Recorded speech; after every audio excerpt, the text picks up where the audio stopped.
On. So I'd like to welcome you to an annual highlight of every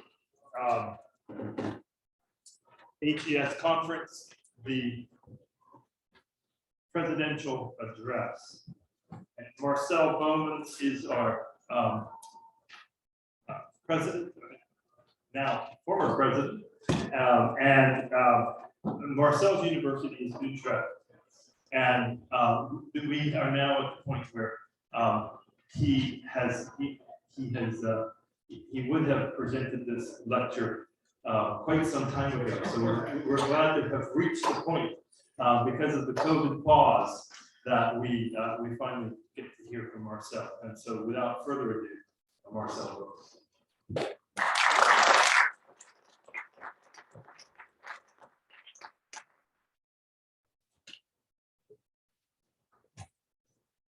There's still people coming in. Can you hear me also in the back? If I talk that way, yes. Okay.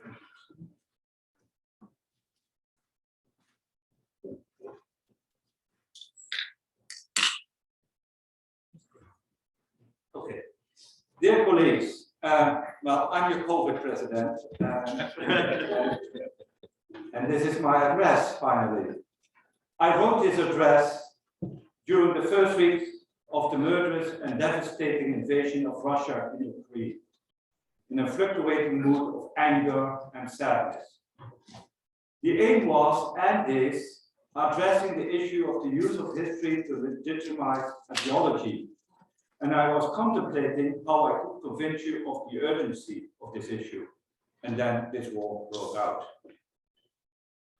Putin had legitimized his war by an essay on the historical unity of Russians and Ukrainians, already published in July 2021.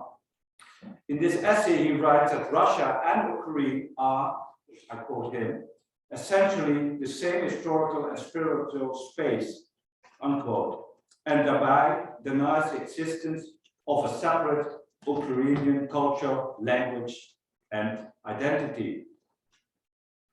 To show this, he draws a history covering a period of more than 1,000 years by focusing on what he calls, and I quote him again, the key pivotal moments that are important for us to remember both in Russia and Ukraine, unquote. The so-called spiritual space was supposed to be determined by a common language, so-called Old Russian, and a common so-called Orthodox faith. It is an essentialist legitimation which Karl Popper in his Open Society and its enemies had criticized profoundly. In his analysis of the legitimation Nazi Germany used for its invasions, Popper found its roots in Hegel's historical theory of the nation, according to which a nation is united not only by a language but also by a spirit that unfolds in history. Because history can not only be used as a legitimation of an ideology, but also as its weapon, we historians must critically reflect on our work and see where we can abandon any opportunity for such abuse. A good starting point for such a self-reflection is a symposium on misusing history organized by Roy Weintraub in 2005 and published in Whole. Weintraub had asked a number of prominent historians of economics for the favorite example of how a modern economist, mainstream or heterodox, has constructed a spurious past, one known to be inconsistent with the historical evidence. Even though Weintraub has approached only those who in his eyes are historians of economics, and assume that the misuse only takes place at the side of the modern economist, I nevertheless consider his symposium as a first step of self-reflection. Namely, most of the members of the History of Economic Society have a training in economics and a position as an economist. Only a few have a position as historian or something else. Even a long-heard argument is that for doing history of economics, one should be an economist. An argument that already can be found in one of the founding papers of the revival of history of economics in the late 1960s, Bob Coates' research priorities in the history of economics. He saw a real danger when history of economics would be left to sociologists or intellectual historians, few of whom understand the economist's intellectual equipment and distinctive point of view. The second reason why I see this symposium on misuse of history as a first step of critical self-reflection is because of Emmett Forget's contribution to this symposium, Same View, Many Lenses, in which she makes clear that we can correct error related to particular historical events, but we delude ourselves if we believe that a definite history is possible.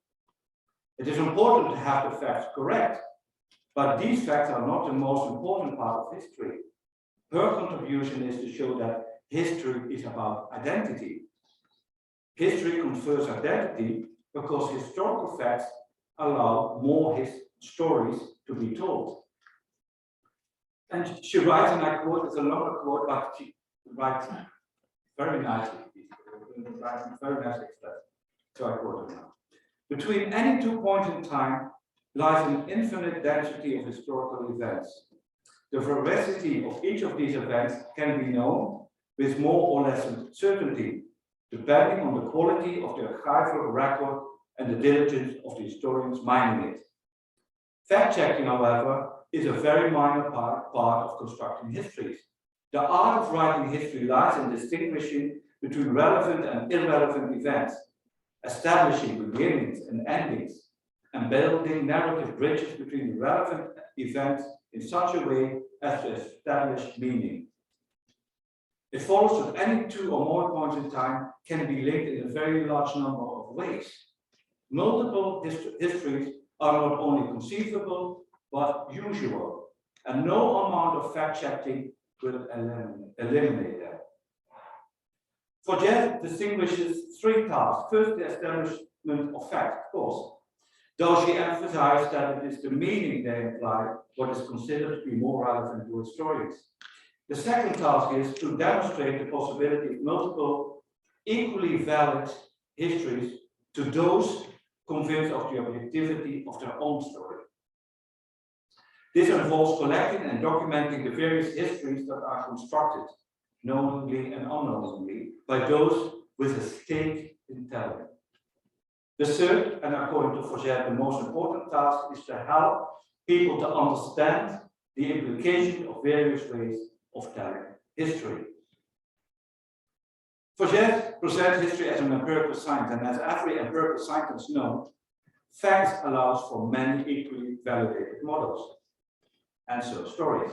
We should be aware of this, but our main message is that because of this possibility of the multiplicity of historical narratives, history can be used to define identity.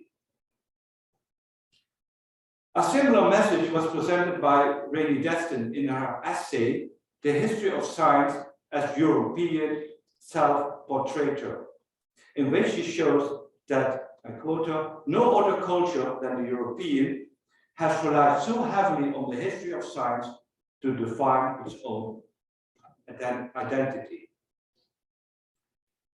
This essay by Destin was written for the occasion that in 2005, the Erasmus Prize was awarded to 2 historians of science, Simon Scheffer and Stephen Schaefer. The Erasmus Prize is awarded annually to, and I quote, a person or institution that has made an exceptional contribution to humanities, the social sciences, or the arts in Europe and beyond. And it derives its name from the Dutch humanist scholar Desiderius Erasmus. In the choice of its laureates, the importance of tolerance, cultural pluriformity, and non-dogmatic critical thinking is most valued. To give you a general impression about the diversity of laureates, the first prize in 1958 was given to the Austrian people. The 1967 prize winner was Jan Tinbergen. And the most recent award went to the British visual artist Grayson Perry. History of Science was the theme of 2005, and Schaefer and Chapin were nominated because they, and I quote the announcement, have changed the way people think about the history of science and its complex relationship with culture and society. They have shown how science and society are not separate entities that exist independently. Instead, the practice of science, both conceptually and instrumentally, is seen to be full of social assumptions.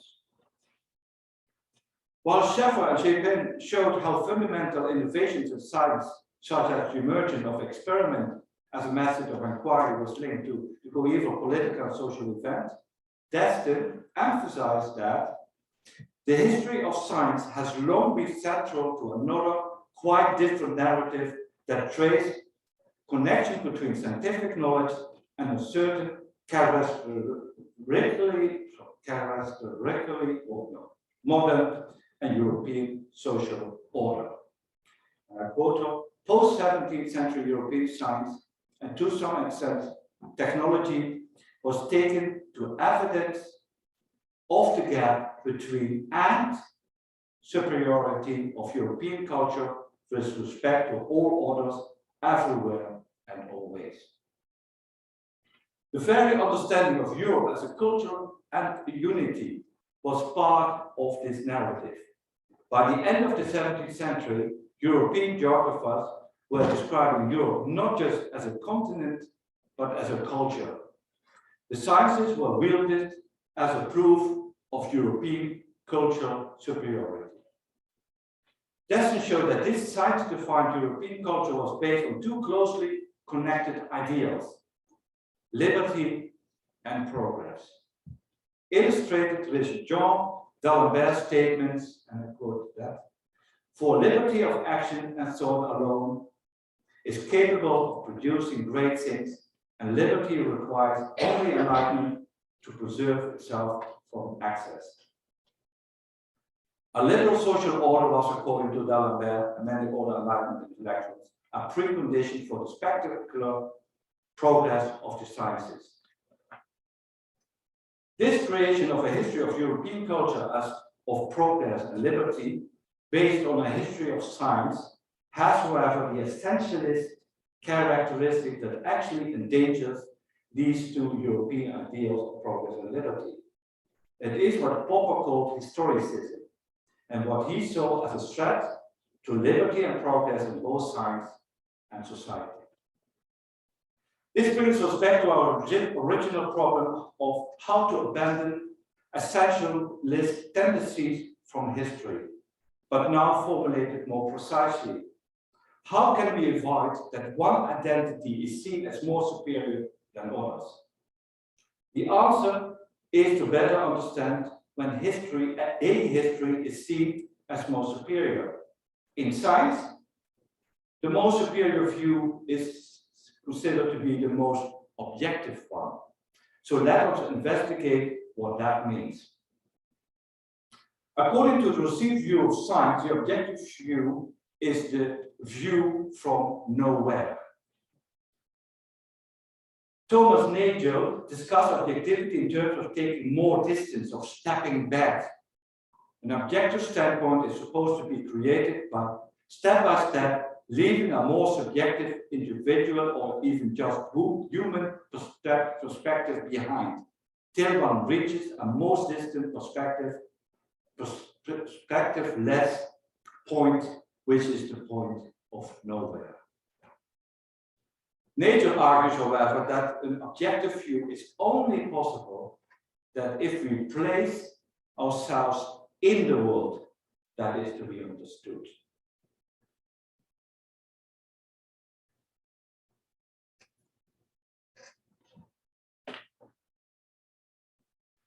For Ernst Mach, the point of view for an empirical science was what he called the ego. That is, the complex of memories, moods, feelings joined to a particular body, the human body. In a drawing meant to carry out the self-inspection of the ego, Mach depicted the continuity between his ego, his body, and the world around him. What is most striking of this drawing is the consequential, strong perspective. In the case of a view from nowhere, perspective does not play a role, because there is no standpoint. But for a view from in the world, from an ego, it can only be but perspectival. To better understand the view from a specific standpoint, the basic principles of perspective must now be explored. The basic principles of perspective, as applied to representational painting, were developed for the first time during the Renaissance. Leonardo da Vinci was one of its foremost exponents of this new approach, particularly because of its geometric theory of perspective. According to da Vinci, perspective makes us make use of two opposite pyramids, one of which has its apex in the eye and the base at the distance as the horizon, and the other has the base towards the eye and the apex on the horizon. These two pyramids intersect at a certain plane. According to da Vinci, this plane must be imagined as a plane of glass. He wrote, and I quote da Vinci, "Perspective is nothing else than seeing a place or object behind a plane of glass, quite transparent, on the surface of which the objects behind the plane of glass are to be drawn. These can be traced in pyramids to the point in the eye, and these pyramids are intersected on the glass." These principles show that for a perspective not only needs a viewpoint, R in the figure, and equally important a chosen point on the horizon and in the figure, but also a decision where to position the glass plane, later called da Vinci's window. The scope of scenery that can be viewed through the window depends on the position of the window. Thus, besides choosing a viewpoint and a horizon, one also has to choose the scope of the scenery. But seeing is not only receiving light rays from our eyes, it is also the cognitive activity of organizing the light rays into meaningful wholes. Seeing is the ability of perceiving a coherent visual world that is organized into meaningful objects rather than the chaotic juxtaposition of different colors that stimulate individual retinal receptors. Seeing is a sense-making activity. To make sense of a scenery, we turn it into a scene. That is, we make it part of a story. Take, for example, the following drawing of Jan Vredeman de Vries, a Dutch painter and architect who wrote and illustrated a book called Perspective, that became in the 17th century one of the major guidebooks of perspective for designers, painters, and architects. Perspective includes a number of scenes and projections employing one and multi-point perspective. In a book on the scientific image, Harry Robin commented on this drawing in the following terms. I quote Robin now. "Like other images in de Vries's book, this illustration has a slightly disturbing undertone. Is the recumbent figure the victim of a crime? Is the man behind the door on the right a criminal? And is the visitor in the doorway at the same time the vanishing point of the drawing, the discoverer of the crime?" So to make sense of this scenery, Robin turned it into a crime scene. Etymologically, history and story has the same root. Both are narrativizing activities. In a recent account of narratives, Mary Morgan shows that narrativizing can be understood as a sense-making technology for science. According to Morgan, the quintessential feature of narrativizing is that it shows how things relate together, so that constructing a narrative account in science involves figuring out how the elements of a phenomenon are related to each other in order to form a coherent coherent account of the phenomenon. Narrativizing serves to join things up, glue together, express them in conjunction, triangulate, splice, integrate them together, and so forth. As such, a narrative can be understood as a collocation in the sense of William Ewell has given this term, collocation. Ewell uses this term collocation for the binding of a number of isolated facts by a general notion or hypothesis. But not every collocation is a narrative. According to Morgan, the collocation must take place on a grid. She observes two main sense-making grids that play a role in narrativizing. One grid is a possible network of relationships that as the main device for ordering materials, and the other grid is the ordering of elements along space or timelines. The relational grid is a network pattern depicting a set of relationships of various kinds that can be causal, mechanistic, or associational. The benefit of collocating on a network grid is that the resulting narrative can be opaque about the exact nature of those relations. It can allow knowledge to be uncertain. It can allow for multiple perspectives. It can enable complexity to be maintained. And it can embrace context, where the cut between content and context is unclear. Narrativizing is also in another sense more than collocating. Sometimes the need for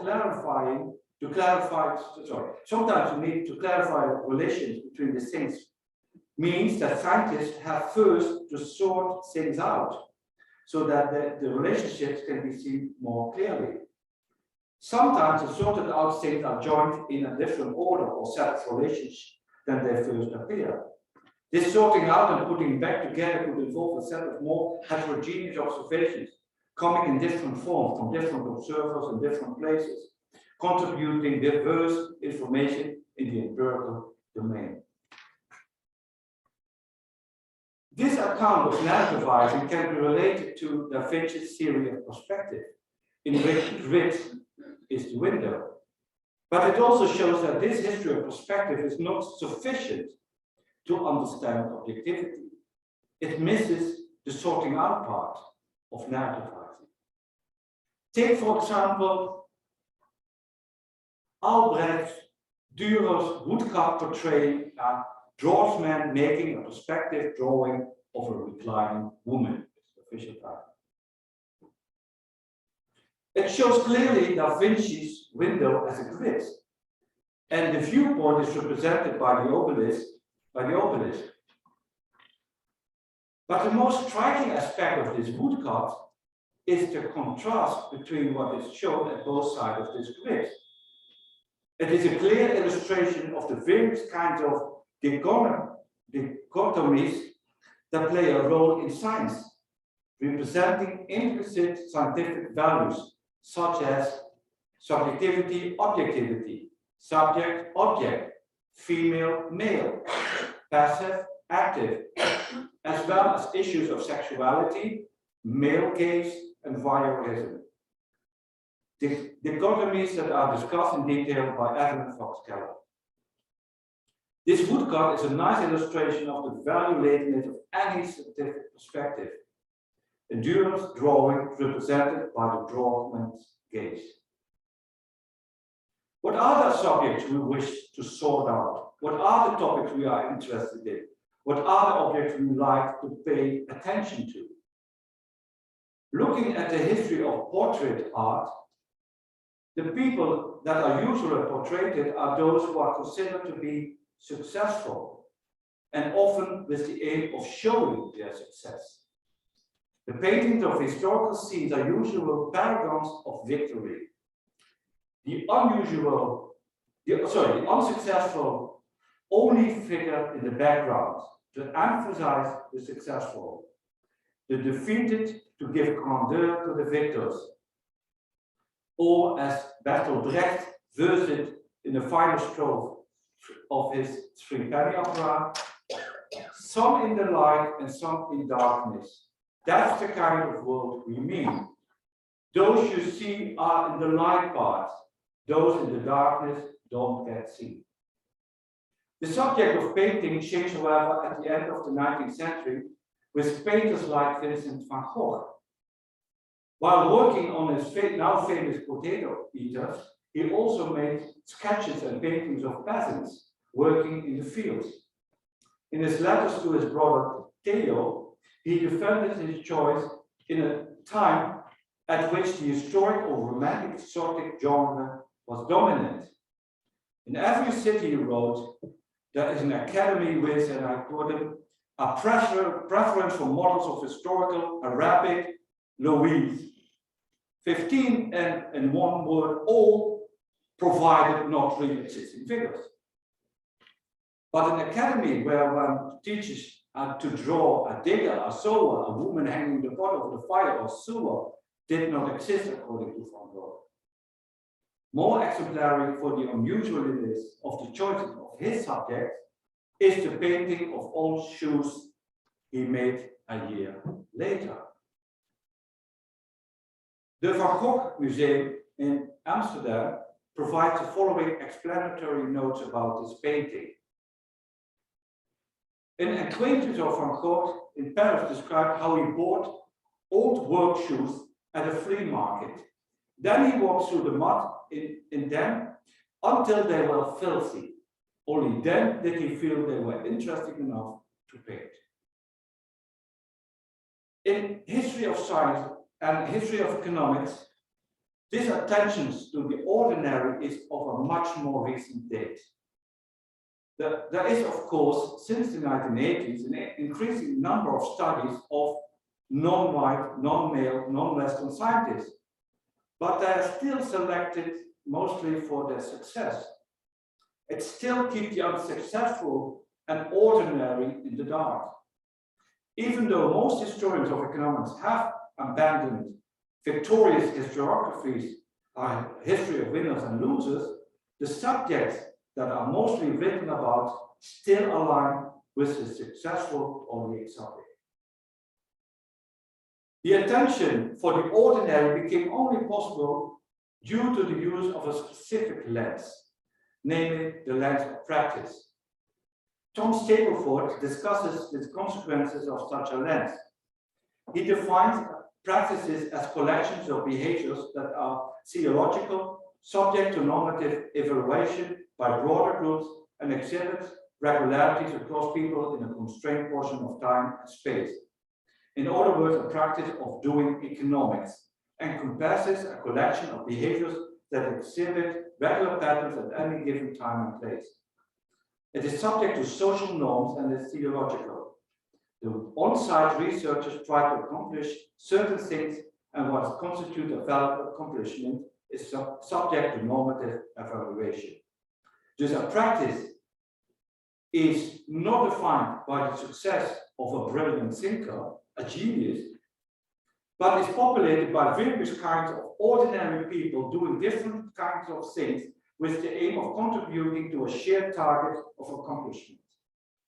It shifts or broadens the attention from, for example, the writing of Wassily Leontiev to the contributions of all the people involved with the Harvard Economics Research Project, or from the work of Wesley Mitchell to all those working at the National Bureau of Economic Research. Besides the fact that looking through the lens of practice makes ordinary people visible, it makes history also non-essential. One of the reasons that history of practices might differ from a history of thoughts is that the lens of practice acknowledges that ideas do not travel in time. Texts cannot be treated as vessels for discrete ideas. Instead, every novel text must be interpreted in its new locale, and that interpretation relies on existing hermeneutical and semiotical practices. Ideas do not travel through ether.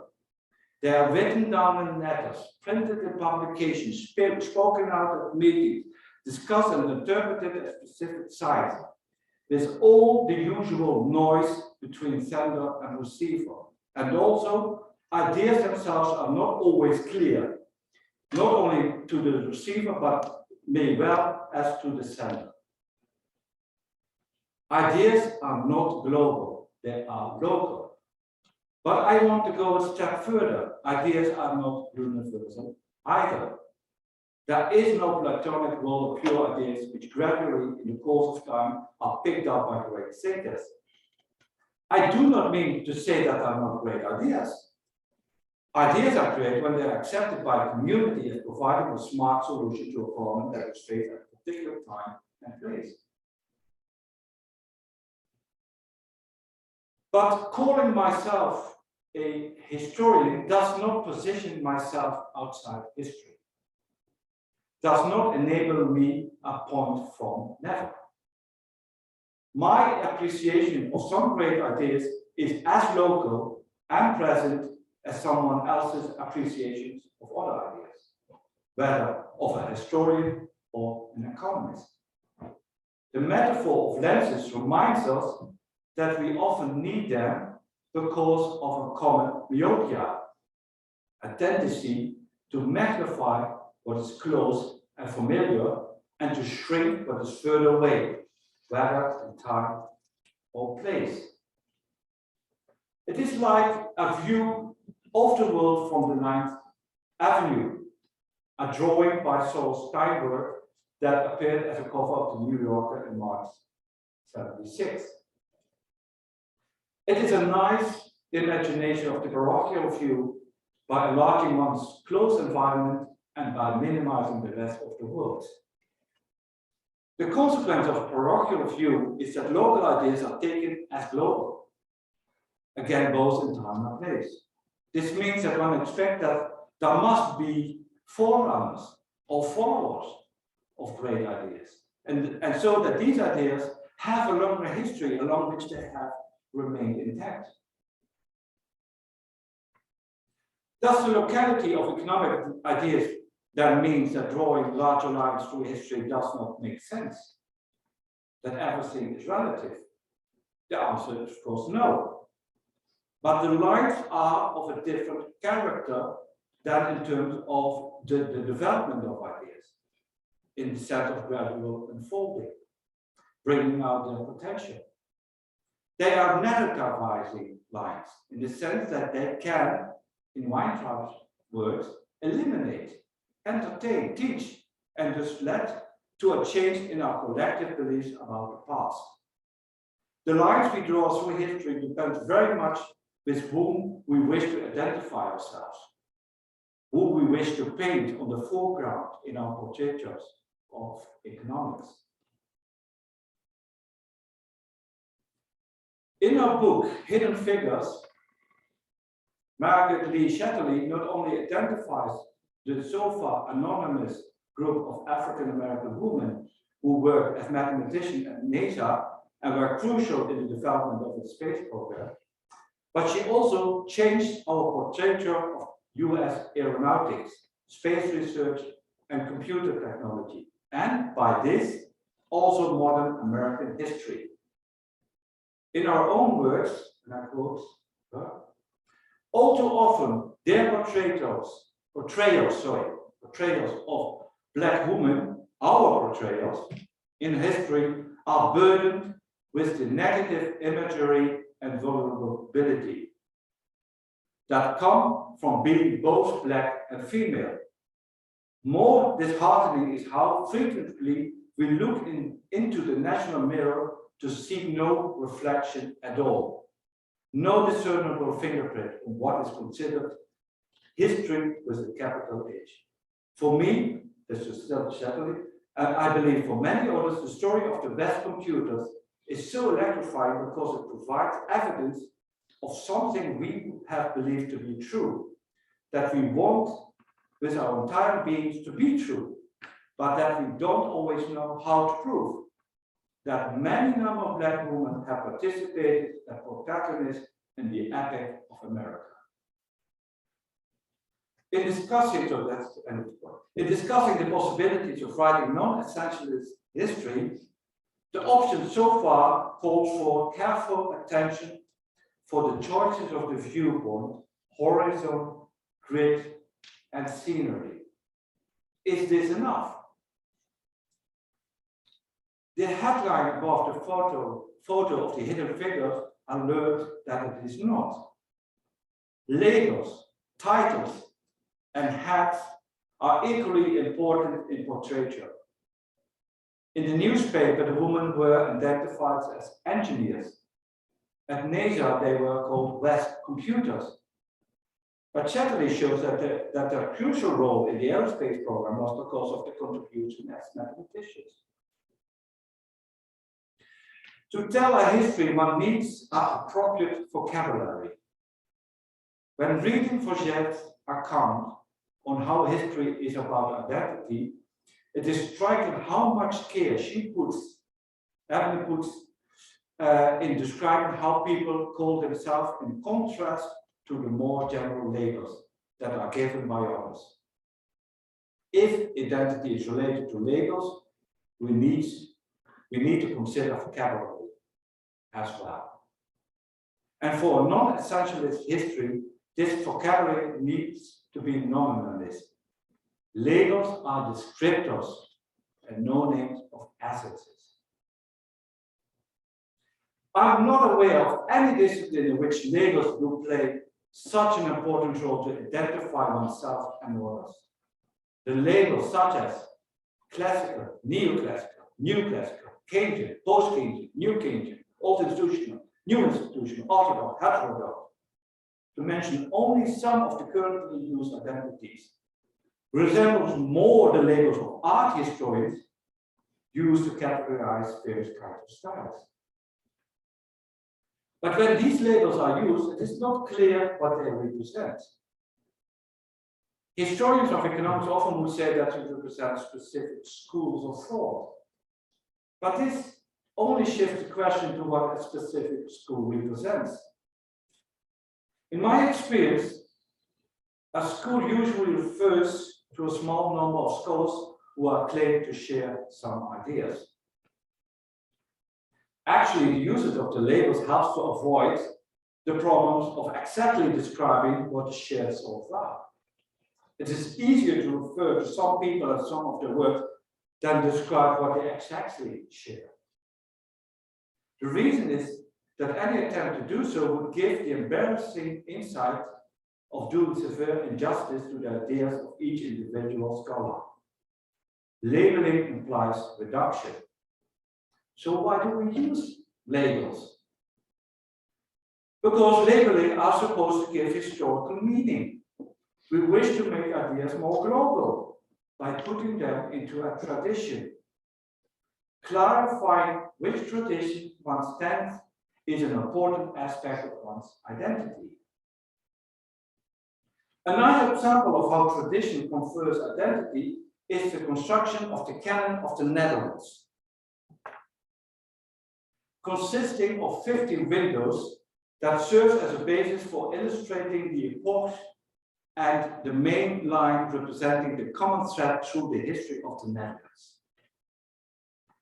The windows here are represented by icons, such as the paintings by Jeroen Bos and Rembrandt, portraits of Erasmus and Spinoza, and a photo of Anne Frank. The reason for developing a canon for the Netherlands was a discussion in the 2000s about Dutch identity. The idea was to strengthen national identity through the link of national history. The imagination of a Dutch identity is by the canon represented as a number of windows which are connected by a line. But a line is not a history. The timeline seems to offer a simple grid of narrativizing. Things are lined up along a single line and so relate according to their time. But such a line does not necessarily create a meaningful relationship. A chronological ordering along a line is not a narrative. In his contribution to the New Palgrave Dictionary of Economics on the lemma History of Economic Thought, Crawford Goodwin actually follows the same procedure as with the Dutch canon. He first periodizes the timeline and then gives windows for each period. Goodwin's windows are not icons, but more like group pictures. The periods are the Enlightenment, covering the second half of the 17th century, classical political economy, covering most part of the 18th century, neoclassical and historical economics, the long 19th century from 1870 till the First World War, the Golden Age, beginning around the First World War and ending in the 1950s and 60s. And the period in which we live now, and it's called Building New Subdiscipline, HET. For each period, history of economic thought is characterized by the ideas of a number of scholars and the selections of their works. Besides that labels can be inclusive by giving you an identity, labels can also be used as instruments of exclusion. Goodwin ends his lemma with a prospect of the future of HES. And I quote it: "The original use for HET in the rhetoric of political debates persists, but mainly on the surface. Libertarians wear Adam Smith's ties, and opponents of an active government in the economy dismiss their opponents collectively as Keynesians. But in most cases, the combatants understand little beyond the labels.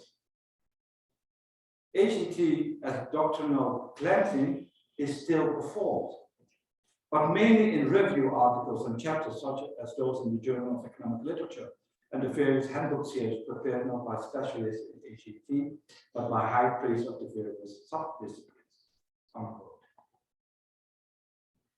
The worrisome aspect of this prospect is that Goodwin also observed, he actually opens his contribution with it, that the history of economic thought is explored today for the most part within a sub-discipline of economics. The doctrinal cleansing takes not only place outside HET, but also within its borders. The problem with any list is that it is restrictive and hence are always people not on the list. History not only confers identity, it can also deprive one's identity. If history is about identity, we should pay more attention to the power historians have to bring people not only into the historical window, but also have the power also to place them outside it.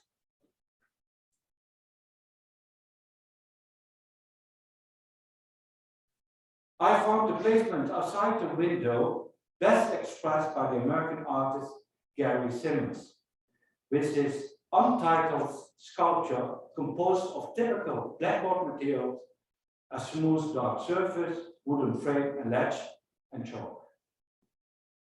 The accompanying text of the Museum of Contemporary Arts notes, it's impossible narrow proportions and the black colored chalk limit the opportunity for written expression.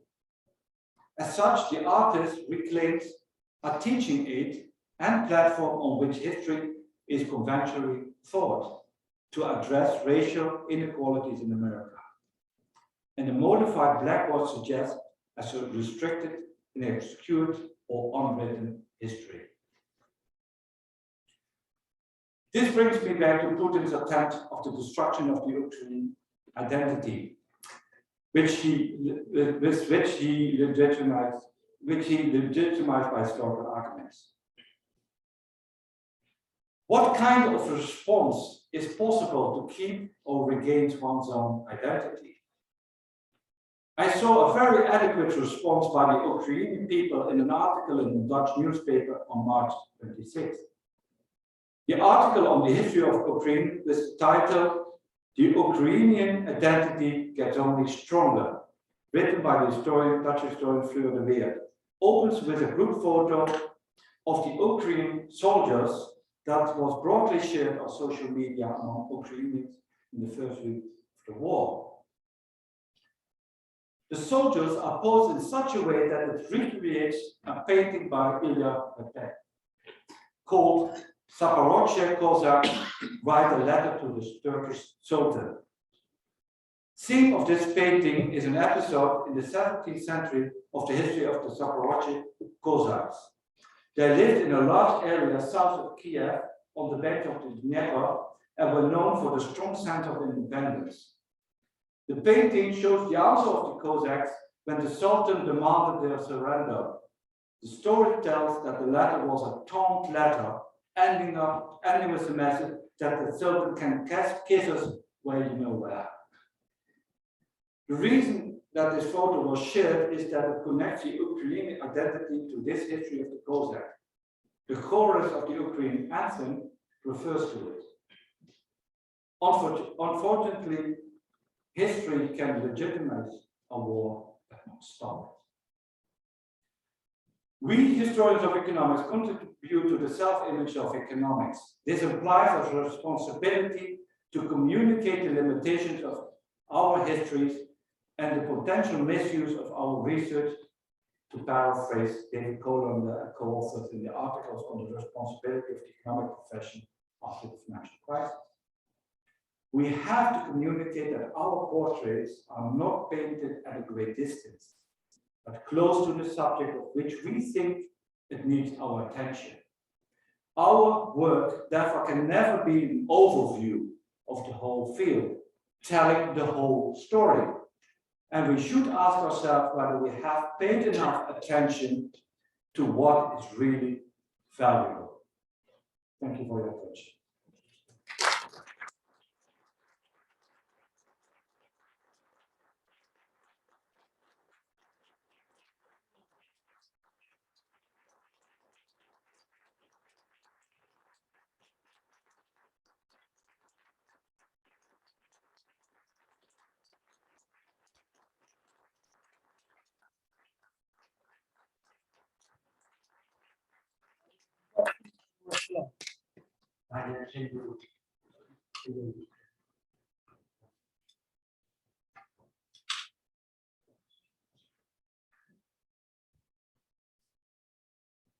Are there questions?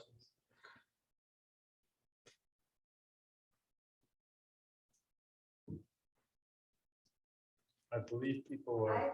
Oh, go ahead. Thank you very much for this very fascinating talk. And, of course, in so many issues that are not easy to.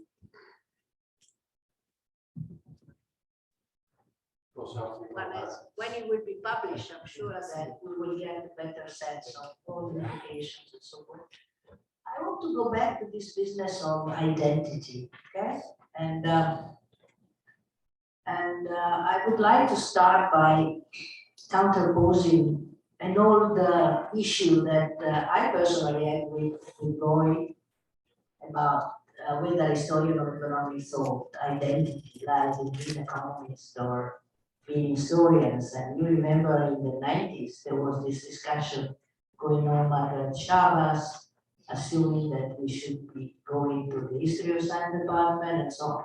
But leaving aside the question of the strategic choices in terms of success of the profession and so on, I just wonder this question of identity or description, labeling. You seem to draw kind of continuity in the idea that identity somehow is reflected in our labeling, and is our labeling, of course, is local and so forth. But at the same time, if we concentrate just on the question of story of economic thought, isn't that the case that now we have multiple identities as a historian of economic thought? If we look at the program, I just been to store back here, and what exactly is history of economic thought now seems to me very difficult even to label. What is an historian of economic thought now to be local, and what are the things that define the identity as such? Is that an economist that has an interest in the past? Is he a historian that then picks up the economics and could pick up any other subject, or is something else? I see a lot of variety nowadays, which is good as long as it's produced good ideas. but sometimes I think they find some point the sense of what we are. Yeah, I can only agree. So I'm very much in favor of pluriform, more voices to be heard. And so now if I'm on, no, there is no one identity. But we as historians are creators of identities. And these identities are taken up by others. And so we should be aware of that. Because that is how economists, even though they are have no interest in doing the business of history, you can see more in the current discussions, actually not only in the current, but actually since the days of Keynes, which also creates a history as a way as a kind of identifying what he is doing, what he wants to do, what kind of ideas he has. So it has always played a major role, and that's perfect. That is how we create identity. Perhaps we do it by creating history. So that is, but we should be aware of that. So because these identities, they get a life on its own, and we should be aware of what kind of identities we are creating. That we sometimes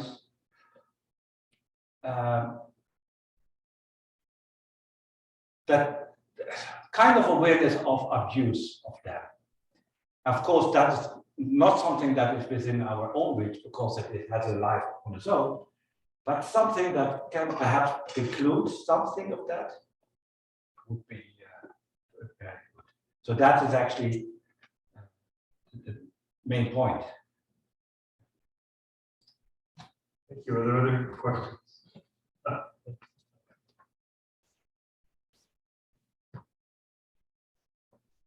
It seems to me that your talk revolves around the problem of the issue of history as history and history as memory.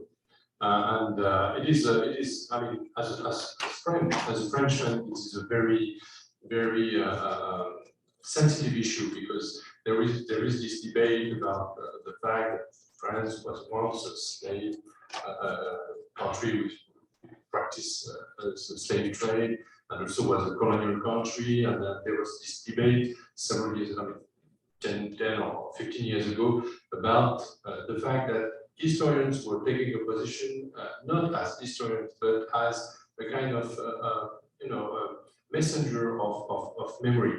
And also you have this whole concept which has been revived because of the situation in the US with and in England as well, with debasement of the statues of former slavers, which were also incidentally men who were important in the history of this country. And there is these days the debate about Napoleon and Colbert and so on and so forth. So I'm wondering where is your position about this aspect, because I think it's a very, very tricky question, because as historians, I mean, and even in history of economics, there is the caucus, stuff like that. So it means that being aware that history has political meaning also poses a problem for historians as scientists or the point is, it's actually to whom do we wish to pay attention to? And the good thing is that we now start to have attention to people that were for too long invisible in our written histories. And I give you an example, because what you say about France or Britain, that also applies, of course, to the Netherlands, but even more. In the Rijksmuseum in Amsterdam, most probably you will know, they really had with some black women, they went through the whole collection and have a different look at it. different perspective in it, and they made that to turn it into an exhibition. I think that is the thing I'm just it is giving a different perspective, a different look at it, is makes that some issues which were invisible, hidden, very much like the title of Chatterley's book, Hidden Figures, because that is actually what it is. That we given visibility is being given identity and given names to that. So what they also did in the country, you have these famous paintings and with the very rich Amsterdam traders, very wealthy, exposing all the wealth. And very often you see in the background, almost in the dark, you see very often a young boy. And now, so the attempt is giving these people names and an identity, to give them actually back their identity. Because they have an identity, but it was hidden. You seem to imply that it is a process which is non-confrontational, where in fact it is, because when you debate the sentence, or you can say, okay, I want to erase this painting because it shows. I mean, I'm not talking about erasing. I'm talking about changing the background to the foreground. Yeah, but the implication of your talk seems to Yeah, I didn't know it was, yeah. I thought it was, sorry. It seems to me that you evade the question, the issue. This is my point. I mean, you say, okay, you take the I would say the classical Enlightenment discourse of saying, okay, I want to show what was unknown and shown before. But the problem is that when you do that, you also raise issues about the story of the national narrative that you had before, or the history of economic narratives that we had before, and it means that it became politicized. It's not just history; it's one history versus another history, and this is the issue I wanted to raise about your talk. And I'm finished.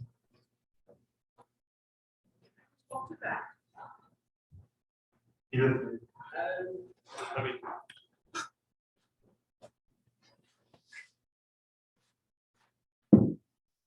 just responding to Lois, if telling history from a different perspective politicizes the history that is on the table and accepted, means that the history that's already there is already political, isn't it? Right? So then you acknowledge that there is perspective in our current accepted history and that other perspectives are possible and needed in order to get a clearer view on our past. So to say. Does it make sense? Yeah, but the problem is that I mean, it's one over there. I talk too much. You sit too far outside. Closer, get closer to each other. That is how consensus is created. Yeah. Bringing people together. The thing is that okay, you have beautiful views, beautiful histories. Okay, how you choose the right one? I mean, the view from nowhere. Where is There is no right one. Yeah, No, that is not my. That's. I mean, There are more stories. That is. yeah, but still, I mean, you have different stories, but one will be more disseminated than the others. That's what I'm. Okay, well, how do you choose? Which one? I mean, in manuals, you have an history. How do you choose the history you're going to tell in the manuals? Oh. I'm tempted to jump in here myself, but I will. I want to sit here. I want to enjoy the debate. Yeah, and I have the floor next year. So. I think we are able to have two thoughts that are different from different perspectives in our head at the same time. So, and I think that is what we are trying to learn to do. So I think we are very attached to this idea that there's a right answer, but we can learn to live with the possibility that there are more answers at the same time. Thank you. It's a different topic if someone, because I think this has been covered, so if someone wants to continue with. No, this, please. Yeah. I think that's been settled. It's still on the table. We have drinks later on. You're having dinner together. Yeah. Professor Boumans, first, I really like to thank you for this amazing talk, because I think, you know, it has really moved us in having very elaborate discussions of historiography compared to the past. And I think this is itself a kind of progress, at least to my mind, at any rate. And I wanted to say that, you know, in some ways, science is becoming aware of your bias. And, you know, the idea of perspective is a way to become aware of your bias. I sometimes ask my students in the history of economic thought to see Star Trek, because I say, you know, see what the people of the 50s thought about it today. You would teleport, but you would still need to go the other side of the room to pick up the phone. So can you imagine how they lived, and what does that tell you about your projections to them? And I think, you know, you speak about the past. What about the future? Yeah. I like the example of Star Trek. My son is loves to watch all the episodes, and he also explains why. So he has to clarify, because all the hours he had spent on many hours. And what he actually, that is about, actually, it's some kind of backward history. It's projecting in a way, if we just think about, so this kind of projection in a world, if this would be the case, if we have this kind of technology, if we would this, then we have, it's very utopian, it's very positive, Star Trek view. It's not a dystopia, it's not like Star Wars. And so you get all kinds of discussions, debates, and it's always the turning of viewpoints. It's part of the episodes. So I think that's it's a nice way to think in terms of science fiction in a way of doing history. It gives a different perspective and make you think about, well, if just take the consequence of the way I talked about history, it's a narrativizing endeavor, which means there are some facts also. You cannot just make any story Star Trek. So you have certain facts that anchors in your story, and then you draw a line between them, and then you see what kind of line would that be, what kind of, and that makes it also interesting. So yes, I would tell my son that he has also some fan of. Okay. Yeah. Are there other questions? Can I add something on going back to the something else?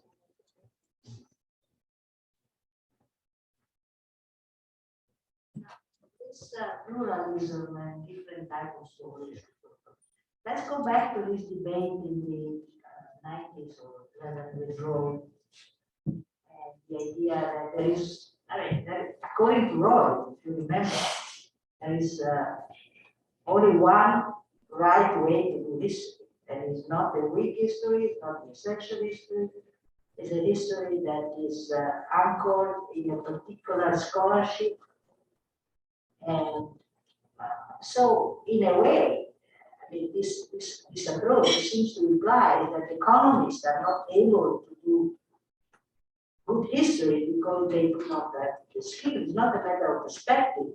It's not a matter of not having the right skill to be a historian. And this debate was very important because it seems to initiate a project that now most people are into, but it was not the case when I started in the 90s, going to the archives and try to document, become a historian in the proper sense of the word. And so this implies that there is some hierarchies in the quality of the story that you can tell. They're not all the same. There must be a way to validate one procedure is better than another, how you document your evidence, how you support your ideas. So, I mean, this perspective business, I really appreciate what you say, but still I would like to be more anchored to the idea that to be a good historian imply a certain set of requirements that Rory was discussing at the time. I think the most important thing is, and that's, I keep that to what Evelyn said about it, is of course we keep to the facts. And that is why we need to do all the archival work. We need evidence for whatever story we're going to tell. And the way to deal with the evidence as a historian. No, that is no, in that sense, there is no specific way. No, I think we need to be open for different kind of stories. That is exactly, I'm not claiming that my story is the different type best. of story means that you can tell the same episode, the same different way. But the way to do it, the way in which you employ your skill and your attitude, quote unquote, being scientific about it, do we keep this idea that there is a bad story and a good story on the basis also of the quality of the research? Otherwise, you know, sometimes I feel, especially when I see young people going to the archives, come up with a couple of documents, building a paper on it, as if, you know, everything goes. I do not agree that everything goes. No, me neither. Not everything goes. You have to keep to the facts. But the way there is no standard to give for the right story. Of course, facts are the basic. No discussion about that. But the kind of story you're going to tell, there are no universal standards to tell that. And why is that? Because look at our own field. Our own field has a history. It has changed across the Crawford described all the episodes, time frame where the history has been written in a different way. And for each period, that was the right way to do it. And so it changed. And so there is no universal point from never to write a history. Still, when you are in a committee for a thesis or in a committee for a bad book, you do all the time the decision, this is a good research and this is not a good research. And so it means that of course, in your mind, you have your own, there is a sense in which doing a proper research work is something that people understand. Yeah, of course you have criteria. I have my criteria, but we should be aware that they are my criteria. We don't have in this community, there is no training. We are not trained as historians. There's no study that's called history of economics. We all develop our method approach by ourselves. And so the standards I have developed is, of course, the standards I took up from my models. I saw some people doing what I thought, that's the kind of work I want to do. That's how I want to approach it. And I can give you all kinds of names. The first, of course, my own supervisor, Neil de Marquis. He was the first to he taught me how to do history. He's widely influential. And so there are many others I met throughout my long career. So, no, as long as we don't have this, and perhaps we shouldn't, no, I think we shouldn't, we have our own ideas of equality and we should keep that. I think I don't have that diagnostic. I really appreciate it when I saw the model. What I like about it, but it's me, it's my perspective, it's my ego that looks at the world and also at your circle. Marcel, there's a question over here. Yeah. Marcel, what an interesting presentation. Enjoyed it very much. And I was thinking that there was a time not all that long ago when, of course, history and economics were not really different disciplines, or at least there were some who believed that they had to be pursued concurrently. I'm thinking about the German historical school in the late 19th century, and I'm thinking about some of the reasons that this school no longer has a claim on contemporary economics, and about how it came to be that economics and history were separate disciplines. Identity would have been called by the people of that time personality, or perhaps character. And it seems to me that one of the promises of neoclassical economics was the idea that character, or personality, or identity could be made irrelevant. These facts of individuality, collective experience, etc., could be placed in abstraction. If I'm not mistaken, in one of his essays on the historicist, Max Weber argued that the assumption of economic rationality on the part of people in the past was an act of generosity that established a kind of relationship between the social scientist and the historical subject by assuming that they had something in common, these two people. And in this way, the concept of economic rationality was a way of getting away from identity. It was a way of establishing a universal type of person who could become the object of a universal social science. And so I wonder if in your talk there is, on the one hand, a program for a history of economics, but at the same time, a kind of critique of the way that economics, the discipline, has been practiced over the past several decades. And that economics is a discipline that makes assumptions about the way people are and the way that they act, even when those assumptions aren't limited to the strict assumptions of perfect rationality in the neoclassical sense. Still, economics is by its nature a discipline that studies people not in their historical, cultural context, as the case. Your response? Several responses. It's also a little bit of follow-up what you said. That's first. I had it in my presentation in an earlier version, but I decided to throw it out and now I regret it. Roy said at some point, there's no escape from frame or something like that. So if you, that we cannot do, we need frames, we need a grid. That's the terminology I use. We need a grid to have a specific look and tell a story. So that is undeniable. Another aspect, another response to what you said,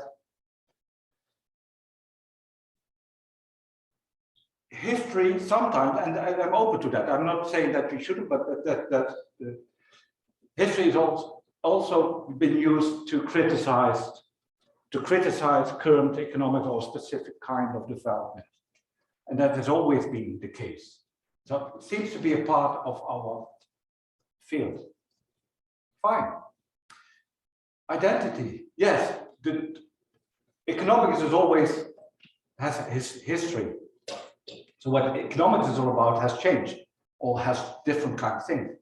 And of course, we should acknowledge that. And that's good. Yeah, I'm thinking about identity because close colleague and friend of mine, John Davis, want to bring back identity into economic theory. And yes, that is, he thinks that is missing, and I think he's right. And so you can see that economists, so John Davis is also working as a historian and as a philosopher of economics, you see that you cannot make this all separate. So doing economics is perhaps, well, also doing history, perhaps also doing philosophy is, as we all know, it was part of the same package once, and now we have split it apart, but not really, and so we're doing still some kind of mixture of them. Yeah. I still wanted to respond. What I very much like about Roy is that he doesn't stick to his gun. Yeah. So, and if you read his work, his concept, Exactly. he always said, "Oh no, I was wrong. That's the wrong thing. This is the wrong." Of course, with conviction, because why else should you write about that? But he's always willing, and that's what I very much appreciate of his work, is that he can throw it away. There are not so many people that can trump. So he's willing to, okay, no, I was wrong. No, that's a better view. And later the next one, no, not really. And then we start. So that's, I think that's it, being aware of perspective flow. So that is just the response to you. May I ask you a question? First of all, when it comes to plurality, Yeah. what is the difference between being plural or to being eclectic? Do we have some grounds? Next one, lens through which you approach particular theory. Are they ideological or national? Cultural embeddedness, national embeddedness, Ukrainian economics versus Russian economics versus... do we have some grounds which actually indeed are based on economic theory, which are indeed rational and to a degree context free? This is how our discipline came into being. And I belong to heterodox economics, by the way. I never supported that, you know, history-free, culture-free approach, but nevertheless, beyond some point, do we need some common ground? I believe we do. Otherwise, Russian people, as you rightly suggested, would tell us what to do. I'm Ukrainian. Or Ukrainians will debate. And you know, when you are supporting identities, aren't you based on, aren't you becoming beyond some point too judgmental? You didn't give us a room for interpretation when we showed us Ukrainian Cossacks writing something. You imposed your judgment already. What are criteria that your judgment is correct? Because of your cultural embeddedness? Because of your ideological embeddedness? When you, and I agree with you again, as being Ukrainian, been born in Kiev, and by the way, my sister-in-law was killed in Mariupol. So probably I have something to say about all those stories. But nevertheless, when we impose judgment on Putin and his ideas, aren't we color our judgment through our own lens? Do we have some criteria or criterion, just the criterion, which helps us to judge more, you know, scientifically? Yeah, no, it's a very good point you're making. There's a common ground. There is perhaps even, I would even willing to say, a historical, outside historical ground. And these are the human rights, the human values, humanity. Democratic values. Human values. So you don't kill someone else. You don't, whatever, all these, that's just the common ground. And that's, I place them, I call them universal. So I place them outside history. And of course, I know in the end, you can also show that they somehow culturally embedded, but nevertheless, that's the place where I said, no, okay, now there must be this, I very much agree with you, there must be a common ground and they must be universal, and that is human dignity. Humanistic principles. Yeah. Because when we start paying too much attention to particularistic approach, we are losing that common ground. And we have to know where to stop. No, we have to go back to them. And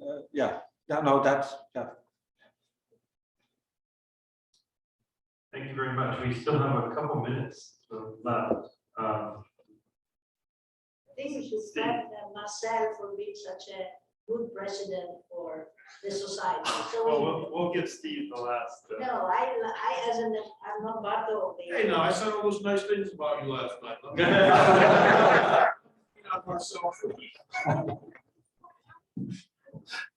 This is really cool, Marcel, in part because the things you touched on reflect, at least in my case, so many conversations that I've had in sessions and outside of sessions over the last couple of days.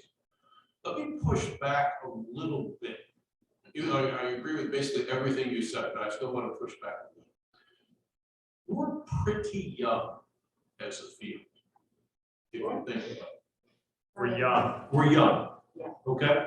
Then McCulloch and Ronald Robinson, but the history of economic thought is practiced until, I'll just pick the year 1969 just for fun, focus fun, was a very different animal than where we are today. And don't just mean that historiographically, I mean in terms of its place within the, let's call it the field of economics. That is, it was a core part of a field where the study of and research in the history of economic thought was basically targeted at explaining the history of the stuff you study in your other courses. That is, it really wasn't about the history of economics, right? So let's just date the history of economics to 1969 just for fun. And if you look at the pages of hope from 69 forward, oh, Lord have mercy, yes, Adam Smith, Malthus, Ricardo, Marshall, all over the place, right? But with every passing year, you see growth. That is growth in the sense of the type of topics covered and so on. And were there and are there a lot of hidden figures? I would say before 1969, no, because it was a different project, okay? Now it's a project, and when we think about the history of economics, where those hidden figures matter, but we've slowly been peeling them back. And I think we've accelerated in some sense over the last decade. But it's interesting how much the sort of turn, the professionalization of the history of economics in some sense has caused us to make progress along the lines that you're talking about. And I would say, and Edith, you can feel free to disagree with me on this as respects the women and so on case, but in terms of how fast the academic world moves, in 50 years, we've made a decent amount of progress. And in fact, I think a lot of us would say that much of the most exciting work that's going on in the field right now is exactly that kind of work, right? Whether it's the hidden figures in the policy realm, or now this, the Sadie Alexander work, or the role of women, the whole economic stuff, which is just fascinating, right? So maybe we're doing a little better than we might sometimes think, not that we don't have a ways to go. The other thing I wanted to mention was labels, because Eddie and Bruce and I had a rollicking discussion the other night about labels. And I was attempting to make the case to Eddie that they're totally problematic, right? One, the neoliberal one in particular, Chicago School one, it's because of all the nuances within Chicago and so on. But as I'm sitting here, I wonder if they, for similar reasons, might have done us some good. That is, how much have we learned about the hidden figures or all kinds of other aspects of the history of economics by having labels? You think of the great scholarship on the mercantile period. Mercantilism, Keith Tribe tells us, is a worthless category. Maybe it is, but we've learned that, right? Classical political economy, now the work of Ryan Walter, and others, for example, calling all that into question.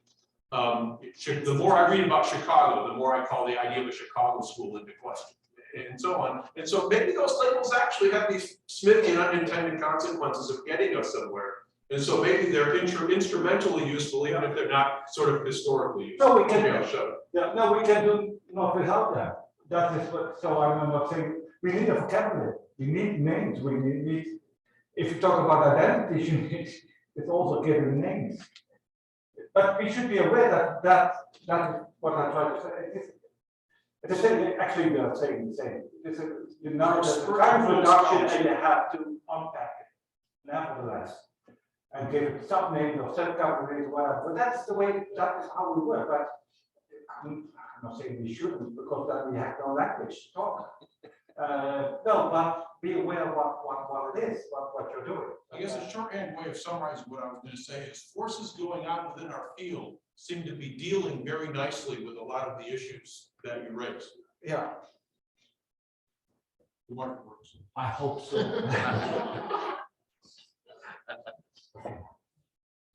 I was also going to point out that this. That as one of the things the field has done is expand or allow us to tell stories about the people that we view as important in economics. That helps us understand their place in the world outside of economics. Frank Knight was better known in Chicago as Mr. Barry than he was as Frank Knight. His wife's name was Ethel Berry. She was the legal guardian of over 70,000 orphaned children as the head of the Chicago Child Care Society. She was the famous person in Chicago, not Frank Knight. Frank Knight is unimportant in the history of Chicago. Thank you. You stop right there.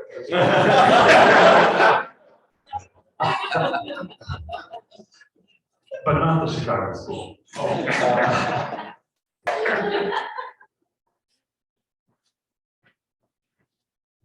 The bar opens 6:15. So there's still some time for questions.